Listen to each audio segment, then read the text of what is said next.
বাংলাদেশের ক্যাম্পাসগুলোতে বিগত 15 বছর ধরে তারা স্লোগান দিয়েছিল, একটা একটা শিবির দল, সকাল বিকাল নাস্তা করো।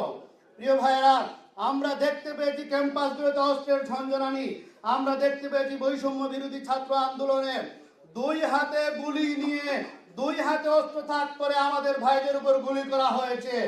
তারা ছাত্র শিবিরকে জঙ্গি সংগঠন হিসেবে উপস্থাপনের সকল প্রচার তারা করেছিল, কিন্তু আল্লাহর রহমতে বিগত 15 বছর ধরে ছাত্র শিবিরের কোন জনশক্তির হাতে একটি অস্ত্র কোন মিডিয়া সহ, আন্তর্জাতিক মিডিয়া সহ কেউ দেখাতে পারে নাই, আলহামদুলিল্লাহ।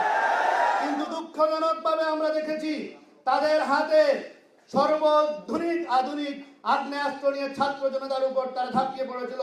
সুতরাং এ থেকে প্রমাণিত হয় এই বাংলাদেশের সবচাইতে বড় জঙ্গি সংগঠন হিসেবে আওয়ামী লীগ, যুবলীগ এবং ছাত্রলীগ প্রমাণিত হয়।